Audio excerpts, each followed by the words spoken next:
ಶ್ರೀಮತೆ ರಾಮಾನುಜಾಯ ನಮಃ. ಶ್ರೀಮದ್ವರವರಮುನಿಯೇ ನಮಃ. ಶ್ರೀ ವೆಂಕಟಗುರುವೇ ನಮಃ. ಅಸ್ಮದ್ಗುರುಸಮಾರಂಭಾಂ ಯತಿಶೇಖರಮಧ್ಯಮಾಂ ಲಕ್ಷ್ಮೀವಲ್ಲಭಪರ್ಯಂತಾಂ ವಂದೇ ಗುರುಪರಂಪರಾಂ. ಭಾಗವತ ಕುಲಕೋಟಿಗೆ ಅಡಿಯನುಡಿಯ ನಮಸ್ಕಾರಗಳು. ತಿರುಪ್ಪಾವಯಲ್ಲಿ ಪೂರ್ವಾಚಾರ್ಯರ ಶ್ರೀ ನುಡಿಮುತ್ತುಗಳು ಎನ್ನುವ ಶೀರ್ಷಿಕೆಯಡಿಯಲ್ಲಿ ಒಂದಿಷ್ಟು ವಿಶೇಷಾರ್ಥಗಳನ್ನು ಹಂಚಿಕೊಳ್ಳಲು ಮಾರ್ಹಳಿ ಮಾಸದ 17ನೇ ಶುಭದಿನದ ಪಾಶುರಾನುಭವಕ್ಕೆ ಆಚಾರ್ಯರ ಪಾದಾರವಿಂದಗಳಿಗೆ ನಮಿಸುತ್ತಾ ನಿಮಗೆಲ್ಲರಿಗೂ ಹೃದಯಪೂರ್ವಕ ಸ್ವಾಗತವನ್ನು ಕೋರುತ್ತಿದ್ದೇನೆ. ಹಿಂದಿನ ಪಾಶುರದಲ್ಲಿ ಗೋಪಿಯರು ಕೋಯಿಲ್ ಕಾಪಾನ್ ವಾಶಲ್ ಕಾಪಾನ್ ಅದಾಗಿ ದ್ವಾರಪಾಲಕರ ಅನುಮತಿ ಪಡೆದು ಅರಮನೆಯ ಕದವನ್ನು ತೆರೆಸಿ ಅಂತಃಪುರಕ್ಕೆ ಪ್ರವೇಶಿಸುತ್ತಾರೆ. ಅಲ್ಲಿ ಸಾಲಾಗಿ ಮಲಗಿದ್ದ ನಂದಗೋಪ, ಯಶೋಧಾದೇವಿ, ಶ್ರೀಕೃಷ್ಣ, ಬಲರಾಮ ಇವರುಗಳನ್ನು ಕಂಡು ಒಬ್ಬೊಬ್ಬರನ್ನಾಗಿ ಎಬ್ಬಿಸಲು ಅನುವಾಗುತ್ತಾರೆ. ಅಂಬರಮೇ ತಣ್ಣೀರೇ ಶೂರೇ ಅರಂ ಶಯ್ಯುಂ ಎಂಬಿರುಮಾನ್ ನಂದಗೋಪಾಲ ಎಳುಂದಿರಾಯ್.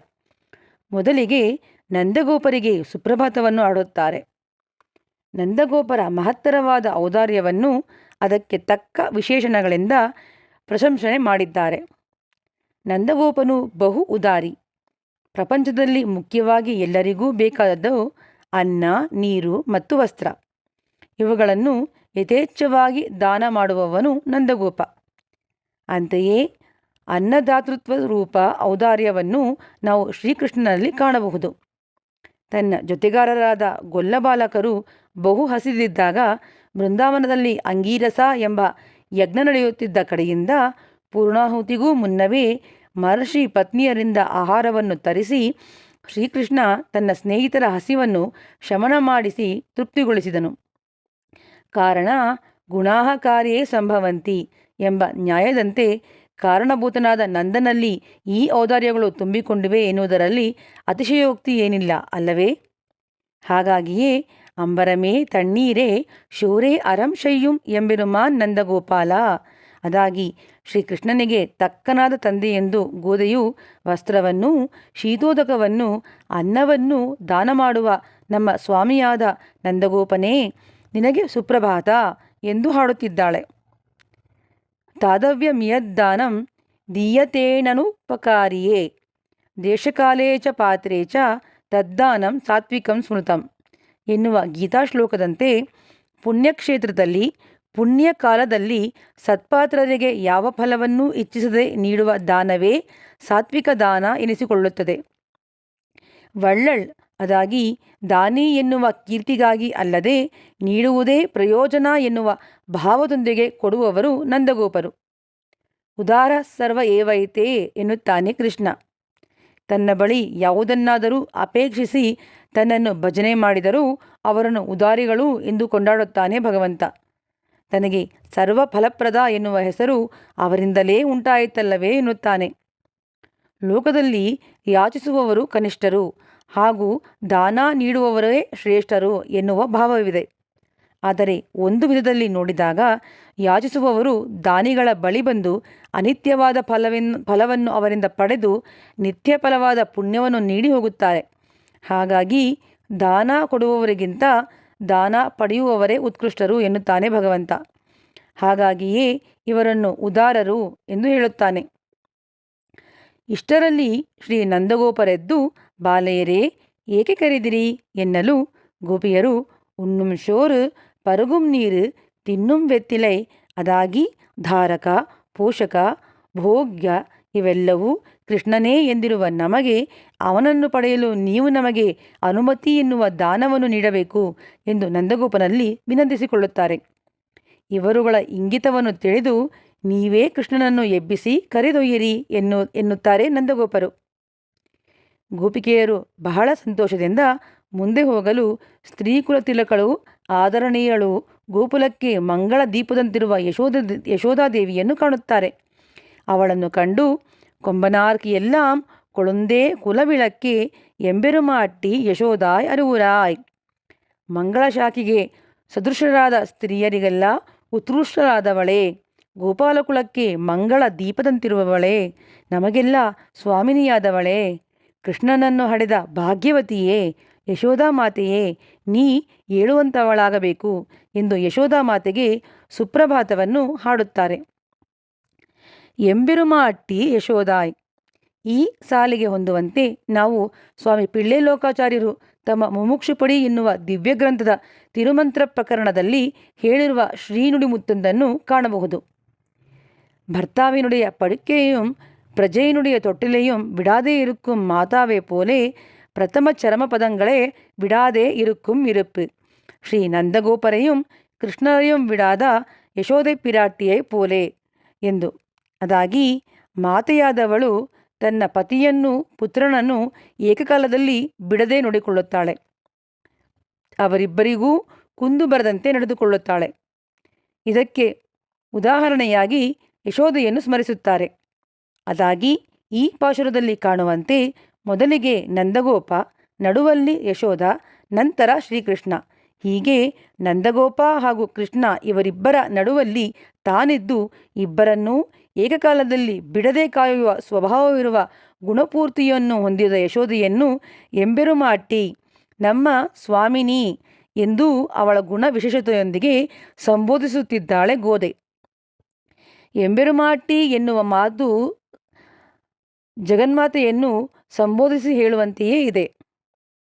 ಜಗನ್ಮಾತೆಯಾದವಳು ಪುರುಷಕಾರ ಸ್ವರೂಪಿಣಿಯಾಗಿ ತನ್ನ ಮಕ್ಕಳಾದ ನಮ್ಮ ಮೇಲಿನ ಪ್ರೀತಿ ವಾತ್ಸಲ್ಯದಿಂದ ನಮ್ಮ ತಪ್ಪುಗಳನ್ನು ಮನ್ನಿಸಿ ನಮ್ಮ ಆತ್ಮೋಜ್ಜೀವನಕ್ಕಾಗಿ ಭಗವಂತನ ಬಳಿ ಮಧ್ಯಸ್ಥಿಕೆಯನ್ನು ಮಾಡಿ ಪರಮಾತ್ಮನ ಹಾಗೂ ಜೀವಾತ್ಮನ ಇಬ್ಬರ ನಡುವಲ್ಲಿ ನಿಂತು ನಮ್ಮನ್ನು ಅವನು ಸ್ವೀಕರಿಸುವಂತೆ ಮಾಡುವವಳು ಅವಳೇ ಆಗಿದ್ದಾಳೆ. ಆ ಜಗನ್ಮಾತೆಯಂತೆಯೇ ಈ ಗೋಕುಲಕ್ಕೆ ಎಂಬೆರುಮ ಅಟ್ಟಿ, ಅದಾಗಿ ಸ್ವಾಮಿನಿಯಾಗಿರುವ ಯಶೋದೆಯನ್ನು ಪ್ರಾರ್ಥಿಸುತ್ತಿದ್ದಾರೆ ಗೋಪಿಕೆಯರು, ಎಂಬೆರುಮ ಅಟ್ಟಿ ಯಶೋದಾ ಅರಿವುರ ಎಂದು. ಭಗವಂತನಾದ ಶ್ರೀಕೃಷ್ಣನನ್ನು ಹೊಂದಲು ಮೊದಲಿಗೆ ಆಚಾರ್ಯ ಸ್ಥಾನದಲ್ಲಿರುವ ನಂದಗೋಪನನ್ನು ಮುಂದಿಟ್ಟುಕೊಂಡು ಅವನ ಮುಂದಾಳತ್ವದಲ್ಲಿ ಎಂಬೆರುಮ ಅಟ್ಟಿ ಆದ ಯಶೋದೆಯ ಮಧ್ಯಸ್ಥಿಕೆಯೊಂದಿಗೆ ಕೃಷ್ಣನನ್ನು ಸಮೀಪಿಸಬೇಕು ಎನ್ನುವುದೇ ಸರಿಯಾದ ವಿಧಾನ. ಅವಳ ಮಧ್ಯಸ್ಥಿಕೆ ಇದ್ದಾಗಲಷ್ಟೇ ಭಗವಂತನು ನಮ್ಮ ತಪ್ಪುಗಳನ್ನೂ ಒಪ್ಪಾಗಿ ಸ್ವೀಕರಿಸಿ ನಮಗೆ ಅನುಗ್ರಹವನ್ನು ಮಾಡುವನು ಎನ್ನುವುದನ್ನು ತಿಳಿಸಲೋಸಗವೇ ಗೋದೆಯು ಎಂಬೆರುಮ ಅಟ್ಟಿ ಯಶೋಧ ಅರಿವುರಾಯ್ ಎಂದು ಹೇಳುತ್ತಿದ್ದಾಳೆ ಎಂದು ವರ್ಣಿಸುತ್ತಾರೆ ನಮ್ಮ ಪೂರ್ವಾಚಾರ್ಯರುಗಳು.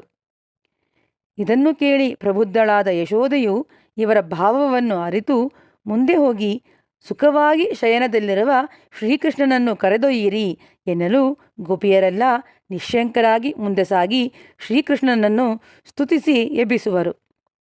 ಅಂಬರ ಮೂಡರತ್ತು ಓಂಗಿ ಉಳಹಳಂದ ಉಂಬರ್ ಕೋಮಾನೇ ಉರಂಗಾದು ಎಳುಂದಿರಾಯ್. ಉತ್ಕೃಷ್ಟನಾದ ಪರಮಪುರುಷನೇ, ಆಕಾಶದಂತೆ ಸೂಕ್ಷ್ಮ ಸ್ವಚ್ಛ ಸ್ವರೂಪನೂ ಸರ್ವತ್ರ ವ್ಯಾಪ್ಯನೂ ಸರ್ವ ಕಾರಣನೂ ಆದವನೇ, ಆಕಾಶದ ನೆತ್ತಿಯನ್ನೂ ಭೇದಿಸಿಕೊಂಡು ಎತ್ತರವಾಗಿ ಬೆಳೆದು ತನ್ನ ಪಾದಗಳಿಂದ ಲೋಕಗಳನ್ನು ಅಳೆದ ನಿತ್ಯಸೂರ್ಯಗಳಿಗೂ ಸ್ವಾಮಿಯಾದವನೇ, ನಿದ್ರೆ ಕಳೆದು ಏಳು ಸ್ವಾಮಿ, ಪ್ರಯೋಜನವನ್ನು ಹೆಚ್ಚಿಸುವ ದೇವತೆಗಳಿಗೆ ಅವರ ಇಷ್ಟಾನುಸಾರ ಕಾರ್ಯ ಮಾಡಿಕೊಡುವ ನೀನು ನಿನ್ನನ್ನೇ ಪರಮ ಪ್ರಯೋಜನವಾಗಿ ಬಯಸಿ ಬಂದಿರುವ ನಮ್ಮ ಕೆಲಸವನ್ನು ನೀ ಮಾಡಿಕೊಡಲಾರೆಯಾ? ಎದ್ದೇಳು ಸ್ವಾಮಿ, ನಮ್ಮ ಮಾತುಗಳನ್ನು ಆಲಿಸು ಎಂದು ಕೃಷ್ಣನಿಗೆ ಸುಪ್ರಭಾತವನ್ನು ಹಾಡುತ್ತಾರೆ. ಅಂಬರ ಮೂಡರತ್ತು ಓಂಗಿ ಒಲಹಳಂದ ಉಂಬರ್ ಕೋಮಾನೆ. ಇಲ್ಲಿ ತ್ರಿವಿಕ್ರಮಾವತಾರದ ವರ್ಣನೆಯನ್ನು ಮಾಡುತ್ತಿದ್ದಾಳೆ ಗೋದೆ. ವೇದಗಳಲ್ಲಿ ಅನೇಕ ದೇವತೆಗಳ ವರ್ಣನೆ ಇದೆ. ಒಬ್ಬರ ಮಹಿಮೆ ಮತ್ತೊಬ್ಬರಲ್ಲೂ ಇರುವಂತಿದೆ. ಆದರೆ ವಿಶ್ವವನ್ನು ತನ್ನ 3 ಪಾದಗಳಿಂದ ಅಳೆದ ಕೀರ್ತಿ ಒಬ್ಬನಿಗೆ ಮಾತ್ರ ಮೀಸಲು. ಅವನು ಪರಿಪೂರ್ಣನಾದ್ದರಿಂದ ವಿಶ್ವನಾಮಕನಾಗಿದ್ದಾನೆ. ಈ ಅರ್ಥವನ್ನು ಗೋದೆಯು ಅಂಬರ ಮೂಡತ್ತು ಹಾಗೂ ಉಂಬರ್ ಕೋಮಾನ್ ಎಂಬ 2 ವಿಶೇಷಣಗಳಿಂದ ತಿಳಿಸಿರುವಳು. ವಾಮನನು ಪರಮಾತ್ಮ, ವಿಶ್ವವು ಅವನ ಉದರದಲ್ಲಿದೆ. ಇವನೇ ಪ್ರಣವಸ್ವರೂಪ, ಅದರಲ್ಲಿ ಸಕಲಾರ್ಥವೂ ಅಡಗಿದೆ. ಈ ಪ್ರಣವವಾಚ್ಯನೇ ನಾರಾಯಣ. ಉಪನಿಷದ್ವಾಕ್ಯದಂತೆ ವಾಮನನೇ ತ್ರಿವಿಕ್ರಮನಾಗಿ ವಿಶ್ವವನ್ನು ಅಳೆದನು, ಬಲಿಯನ್ನು ಅಡಗಿಸಿದನು. ಈ ವಾಮನ ತ್ರಿವಿಕ್ರಮನೇ ಈಗ ಕೃಷ್ಣನಾಗಿ ಅವತರಿಸಿ ನಮ್ಮೊಂದಿಗೆ ಅತ್ಯಂತ ಸೌಲಭ್ಯ ಪರಿಪೂರ್ಣನಾಗಿ ತನ್ನನ್ನೇ ನಮಗಾಗಿ ನೀಡಿರುವನು. ಇಂತಹ ಭಗವಂತನ ಕೈಂಕರ್ಯ ಮಾಡುವುದೇ ಆತ್ಮೋಜ್ಜೀವನಕ್ಕೆ ಕಾರಣವಾಗುತ್ತದೆ. ಆದ್ದರಿಂದಲೇ ಅಂಬರ ಮೂಡರತ್ತು ಓಂಗಿ ಉಳಹಳಂದ ಉಂಬರ್ ಕೋಮಾನೇ ಎನ್ನುತ್ತಿದ್ದಾಳೆ. ನಂತರ ಯೋಚಿಸಿ, ಛೆ, ನಾವೆಂಥ ಕೆಲಸ ಮಾಡಿಬಿಟ್ಟೆವು? ಭಾಗವತರನ್ನು ಮುಂದಿಟ್ಟುಕೊಂಡೇ ಭಗವಂತನನ್ನು ಆಶ್ರಯಿಸಬೇಕು ಎಂಬುದನ್ನು ಮರೆತು ಮೊದಲಿಗೆ ಕೃಷ್ಣನಿಗೆ ಪ್ರಿಯವಾದ ಕೃಷ್ಣಾನುಜನಾದ ಬಲದೇವನನ್ನು ಎಬ್ಬಿಸಿ ನಂತರ ಕೃಷ್ಣನನ್ನು ಎಬ್ಬಿಸಬೇಕಿತ್ತಲ್ಲವೇ? ತಪ್ಪು ಮಾಡಿಬಿಟ್ಟೆವು. ಸರಿ, ಈಗಲೂ ಕಾಲ ಮಿಂಚಿಲ್ಲ. ಬಲದೇವನನ್ನು ಎಬ್ಬಿಸಿ ಅವನ ಮುಖಾಂತರ ಕೃಷ್ಣನನ್ನು ಎಬ್ಬಿಸೋಣ ಎನ್ನುವ ನಿರ್ಧಾರಕ್ಕೆ ಬಂದು ಗೋಪಿಯರು ಮುಂದೆ ಮಲಗಿರುವ ಬಲರಾಮನನ್ನು ಎಬ್ಬಿಸುವರು. ಶಂಭೊರ್ಪೊಳಲಡಿಚ್ಚೆಲ್ವ ಬಲದೇವ ಉಂಬೆಯೊಂ ನೀಯೊಂ ಉರಂಗೇಲೋರ್. ಭಾವಗರ್ಭವಾಗಿ ಆರ್ತೆಯರಾದ ನಮ್ಮನ್ನು ವಿಚಾರಿಸದ ನಿನ್ನ ತಮ್ಮನು ನಿದ್ರಿಸಬಹುದು, ನೀನು ಹೀಗೆ ಮಲಗಿರಬಹುದೇ? ಅವನು ಸರ್ವದಾ ಲೀಲಾ ವಿನೋದಿ. ನೀನಾದರೋ ವೀರಶ್ರೀ ಸಂಪನ್ನ. ನಿನ್ನ ವೀರ ಕಾಲಂದುಗೆಯ ಧ್ವನಿಯಿಂದಲೂ ನಿನ್ನ ಪೌರುಷ ಧ್ವನಿಯಿಂದಲೋ ಅವನನ್ನು ಎಬ್ಬಿಸಿ ಸಹಕರಿಸಬೇಕು ಎನ್ನುವರು. ಶೆಂಡ್ರಾಲ್ ಕುಡೆಯಾಂ ಇರುಂದಾಲ್ ಸಿಂಹಾಸನಮಾಂ ಎಂದಿರುವ ಆದಿಶೇಷನ ಅಂಶವಾದ ನೀನು ಈ ಹಿಂದೆ ರಾಮಾವತಾರದಲ್ಲಿ ರಾಮಾನುಜ, ಅದಾಗಿ ಲಕ್ಷ್ಮಣನಾಗಿ ಲಕ್ಷ್ಮಣೋ ಲಕ್ಷ್ಮೀ ಸಂಪನ್ನ ಎನ್ನುವಂತೆ ಕೈಂಕರ್ಯವೆನ್ನುವ ಐಶ್ವರ್ಯದೊಡನೆ ಅವತರಿಸಿ ಅಹಂ ಸರ್ವ ಕರಿಷ್ಯಾಮಿ ಎಂದು ಶ್ರೀರಾಮನಿಗೆ ಸಕಲವಿಧ ಕೈಂಕರ್ಯವನ್ನು ಮಾಡಿದವನಲ್ಲವೇ? ಅಂತೆಯೇ ಶ್ರೀಕೃಷ್ಣಾವತಾರದಲ್ಲಿಯೂ ಶ್ರೀಕೃಷ್ಣಾನುಜನಾಗಿ ಅವತರಿಸಿದೆ. ನಿನ್ನ ಕಾರಣದಿಂದಲೇ ನಮಗೆ ಶ್ರೀಕೃಷ್ಣನು ದೊರಕಿದನಲ್ಲವೇ? ಅಂದು ವಸುದೇವರು ಶ್ರೀಕೃಷ್ಣನನ್ನು ಹೊತ್ತು ಮಥುರೆಯಿಂದ ಗೋಕುಲಕ್ಕೆ ಬರುವ ದಾರಿಯಲ್ಲಿ ಸಿಡಿಲು ಗುಡುಗು ಸೇರಿದ ಘೋರ ಮಳೆಯಲ್ಲಿ ನಮ್ಮ ಕೃಷ್ಣನು ಕೊಂಚವೂ ನೆನೆಯದಂತೆ ನಿನ್ನ ಹೆಡೆಯನ್ನೇ ಕೊಡೆಯನ್ನಾಗಿಸಿ ಅವನನ್ನು ರಕ್ಷಿಸಿ ಗೋಕುಲಕ್ಕೆ ಕರೆತಂದವನಲ್ಲವೇ ನೀನು? ಈ ರೀತಿ ಎಲ್ಲ ಕಾಲದಲ್ಲಿಯೂ ಎಲ್ಲ ಬಗೆಯ ಕೈಂಕರ್ಯವನ್ನು ಮಾಡುತ್ತಾ ಕೈಂಕರ್ಯವೆನ್ನುವ ಐಶ್ವರ್ಯವನ್ನು ಹೊಂದಿದವನಾದ ಆದಿಶೇಷನ ಅಂಶವಾದ ನೀನು ನಮಗೋಸ್ಕರ ನಿನ್ನ ಪ್ರಿಯತಮ್ಮನನ್ನು ಎಬ್ಬಿಸುವ ಕೈಂಕರ್ಯವನ್ನು ಮಾಡಿ ನಮಗೆ ಉಪಕರಿಸಲಾರೆಯಾ? ಅಷ್ಟೇ ಅಲ್ಲ, ನಿನ್ನ ಪ್ರಿಯತಮ್ಮನನ್ನು ಎಬ್ಬಿಸಿ ಅವನೊಟ್ಟಿಗೆ ನೀನೂ ಏಳಬೇಕು ಎಂದು ಈ ಪಾಶುರದಲ್ಲಿ ಪ್ರಾರ್ಥಿಸುತ್ತಿದ್ದಾರೆ ಗೋಪಿಯರು. ಇವರ ಈ ಪ್ರಾರ್ಥನೆಗೆ ಭಗವಂತ ಓಗೊಟ್ಟನೋ ಇಲ್ಲವೋ ಎಂಬುದನ್ನು ಮುಂದಿನ ಪಾಶುರದಲ್ಲಿ ನೋಡೋಣ.